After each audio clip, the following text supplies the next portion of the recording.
जय श्री राम। बहुत बहुत स्वागत करता हूं आप सभी का एक बार फिर से आपके ही अपने YouTube चैनल पर। मैं पंडित आशीष शर्मा।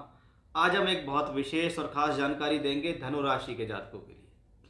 अब वीडियो को देखते ही या थंबनेल पढ़ते ही आपके दिमाग में आया होगा कि यार इतने समय से तो साढ़े साथी ने हमें घेर के रखा, अब ये शनि की ढैया कहाँ से आ गई। ये एक क्रम है कि भाई शनि के साढ़े साथी एक घर आगे एक घर पीछे तक ख़त्म हो जाती है, उसमें बीच में मिलता है फिर 2.5 वर्ष का रेस्ट आपको।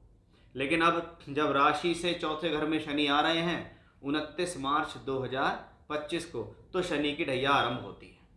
और मैं अपने सभी वीडियोस में हमेशा से ये कहता हूँ कि भाई जब जब आप गोचर की वीडियो देख रहे हो और आप अपने मन में इस बात को ठान लो कि भैया ये तो जो पंडित जी ने कह दिया या किसी एस्ट्रोलॉजर ने कह दिया, तो समझ लो अब तो हमारे साथ ऐसा ही होना है। अब तो सब कुछ ऐसा ही होगा। इन्होंने अच्छा बताया तो हम खुश हो गए, इन्होंने खराब बताया तो हम अब तो समझ लीजिए बर्बाद है। और कितने लोगों को कितने भी तरीके से समझा लो, उनको वीडियो पूरी देखनी नहीं होती है, उनको बात समझनी ही नहीं होती है। उनके दिमाग में सीधी एक बात सेट होती है, साढ़े साती और ढैया का मतलब है सर्वनाश, साढ़े साती या ढैया का मतलब है जीवन खराब या जीवन बर्बाद। लेकिन मैं ज्योतिष को करते हुए या मैं किसी भी हॉरोस्कोप को देखते हुए हमेशा से 3 भागों में उसे डिवाइड करके चलता हूँ कि भाई फल, दशा और गोचर, इसको 3 तरीके से हॉरोस्कोप को देख के चलो। फल, हॉरोस्कोप में क्या फल है, फॉर एग्जाम्पल क्या शादी होगी या नहीं, और शादी होगी तो कब होगी वो बताएगी दशा। और कुंडली में फल भी है और दशा भी आ गई तो गोचर को कहीं ना कहीं घूम कर आना पड़ेगा, वो पोस्टमैन की तरह काम करता है। फॉर एग्जाम्पल किसी पंडित ने कहा कि जी आपको 2.5 वर्ष में शादी का योग है, इसका मतलब फल भी है, दशा भी आ रही है, गोचर भी घूम फिर के आ ही जाएगा। यही हमारा गोचर है कि भाई हम शनि के बारे में बात कर रहे हैं। जब जब शनि आपकी राशि से चौथे घर में आते हैं तो शनि की ढैया शुरू हो जाती है। जबकि शास्त्र की माने तो इसको लघु कल्याणी कहा गया है, साढ़े साती को दीर्घ कल्याणी और ढैया को लघु कल्याणी कहा जाता है। अब इसका कॉन्सेप्ट क्या है? कॉन्सेप्ट सीधा ये है, चंद्रमा से गोचर को देखा जाता है। ऐसे में बहुत वीडियो पहले बना चुका हूँ और आपको बता चुका हूँ कि ऐसे कौन से कम से कम 10 कारण मैंने आपको उस वीडियो के अंदर बताया भी है। मेरे चैनल पे आप जाके देख लेना कि चंद्र से ही गोचर क्यों देखते हैं। अब चंद्रमा से चौथे घर में अगर कोई अशुभ ग्रह आता है, अशुभ ग्रह राहु, केतु, मंगल, शनि, सूर्य, ये क्या है, अशुभ ग्रहों की कैटेगरी में है कि भाई चंद्रमा से चौथे घर में कोई अशुभ ग्रह आए तो वो चंद्रमा को पसंद नहीं, क्योंकि चंद्रमा मेरे सोच विचार मेंटलिटी का कारक ग्रह है और वो मेरे चौथे घर के अंदर अशुभ ग्रह आ गया तो मेरे मन के अंदर चिंता शुरू हो गई। अब भैया मन के अंदर चिंता शुरू हो गई तो सीधी बात है, अगर चंद्रमा से चौथे घर में शनि आ रहा है तो ये एक सीधा सा कॉन्सेप्ट है, क्योंकि शनि सभी अशुभ ग्रहों में सबसे ज्यादा लंबे समय तक रहता है एक राशि में। और जब एक राशि में लंबे समय तक रहता है इसीलिए इसको ढैया यानी 2.5 साल 2.5 ईयर्स के लिए शनि का ट्रांजिट अब चंद्रमा से चौथे घर में आ रहा है, जिसको शनि की ढैया के नाम से जाना जाता है। ये क्या है? ये ट्रांजिट है। क्या है ये? सिर्फ गोचर है। गोचर का मतलब मैंने कहा फल, दशा और गोचर। अगर मैं 35% फल देखता हूँ और 35% में दशा देखता हूँ, मैं 30% को गोचर लेता हूँ। यानी अकेला गोचर, एक बात समझ में आ गई है कि भाई अकेला गोचर ना तो मुझे बर्बाद कर सकता ना मुझे आबाद कर सकता, क्योंकि 30% से कुछ होता ही नहीं है। जो भी होता है वो 100% से होता है। ठीक है। अब चंद्रमा से चौथे घर में शनि आ रहा है तो हमारे मन में सीधी बात आती है भी मुझे अब 29 मार्च 2025 के बाद से शनि की ढैया का प्रारंभ हो जाएगा। शास्त्र कहता है कि चौथा भाव भूमि, जमीन, जायदाद, प्रॉपर्टी का भाव है, माता का भाव है, मन, मस्तिष्क, पारिवारिक की चिंता, मन की शांति या अशांति हम चौथे घर से देखते हैं, या जनरल हैप्पीनेस हम चौथे घर से देखते हैं। ये सब चीजें हम कहाँ से देख रहे हैं? 4th हाउस से देख रहे हैं। और चौथा घर इन सब चीजों को रिप्रेजेंट कर रहा है। अब उस चौथे घर के अंदर एक मेलेफिक प्लेनेट आके बैठ गया है, जिसका स्वभाव है कि जी मैं अशुभ हूं, जिसका स्वभाव है कि जी मुझे चिंता देता हूं, जिसका स्वभाव है कि जी मैं परेशान करता हूं। वहीं दूसरी चीज, शनि क्या है? आपकी राशि धनु है। धनु राशि के लिए शनि क्या है? एक न्यूट्रल प्लेनेट है। यानी हम गुरु और शनि को शत्रु भी नहीं मान सकते लेकिन मित्र भी नहीं मान सकते। अब वो एक ऐसा प्लेनेट जो शत्रु भी नहीं है और मित्र भी नहीं है, यानी वो सम है। सम का मतलब है वो एक सम कैटेगरी का प्लेनेट है, वो न्यूट्रल प्लेनेट है। वो आपके लिए बहुत खराब भी नहीं कर सकता और बहुत बुरा भी नहीं कर सकता। वीडियो आप देख रहे हैं लगातार मेरा, आपको पसंद भी आ रहा होगा, बहुत भी वीडियो आपने मेरे देखे हैं, तो मेरे चैनल को लाइक सब्सक्राइब आप कर दीजिए अगर वीडियो पसंद आ रहा है। और व्हाट्सएप नंबर मैंने बीच में दिया हुआ है, अगर आप हॉरोस्कोप से रिलेटेड कोई भी जानकारी चाहते हैं, कुंडली मिलान कराना चाहते हैं, कुंडली बनवाना चाहते हैं, दिखाना चाहते हैं, वर्ग कुंडलियाँ दिखाना चाहते हैं, तो आप पेड कंसल्टेंसी के द्वारा उस नंबर पर कॉन्टैक्ट कर सकते हैं।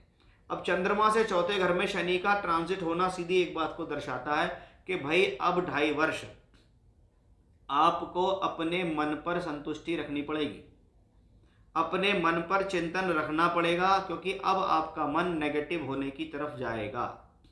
चंद्रमा से चौथे घर में जाता है तो क्या होगा, चंद्रमा मेरा मन है, उससे चौथे घर के अंदर मेरा शनि आ गया है, ये मेरे मन के चिंतन का विषय है।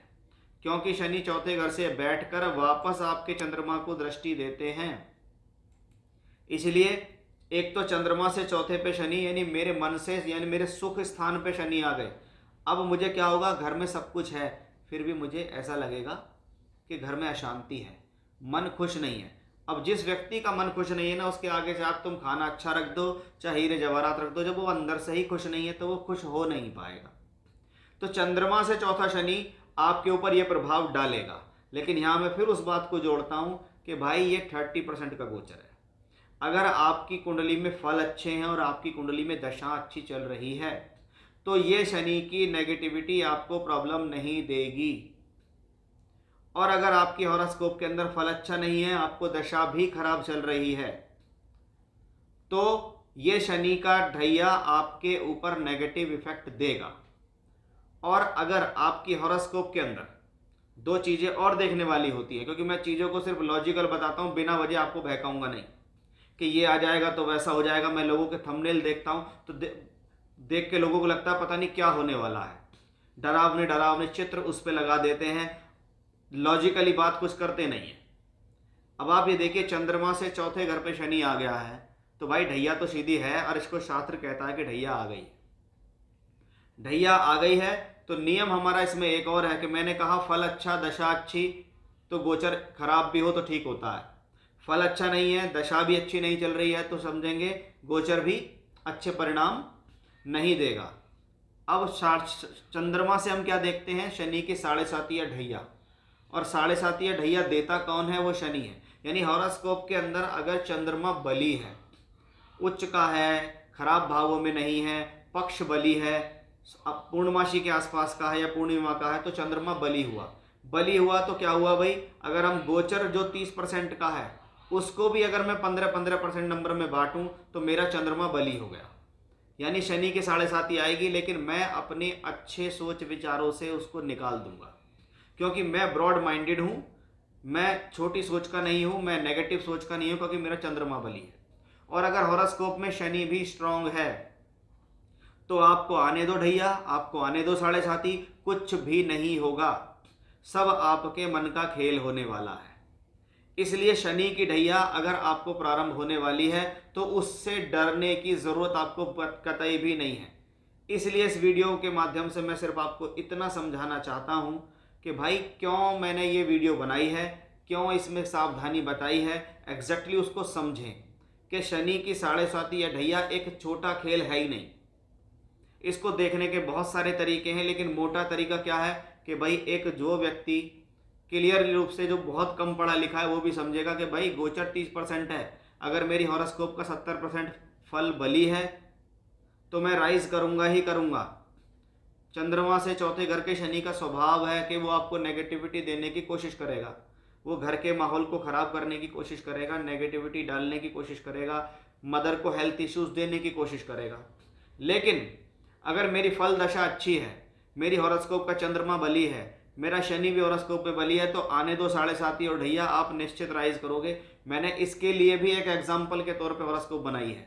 मैंने एक हॉरोस्कोप लगाई जो व्यक्ति 7.5 में बहुत राइज कर रहा है, और एक हॉरोस्कोप लगाई कि ढैया में वो बर्बाद हुआ है। रीजन क्या था, उनकी फल और दशा एक की बहुत पॉजिटिव थी और एक की बहुत नेगेटिव थी। एक की हॉरोस्कोप में चंद्र शनि बहुत बली थे, एक की हॉरोस्कोप में चंद्र शनि प्रॉब्लम में थे। इसलिए व्यक्ति क्या कहता है, भाई मेरे तो जब से 7.5 लगी है तब से मैं बर्बाद हूँ, या ढैया लगी है तो बर्बाद हूँ। कुछ लोग कहेंगे जी हमें तो इतना कुछ खास फर्क पड़ा नहीं, हमारा तो जैसा चल रहा है बहुत अच्छा चल रहा है।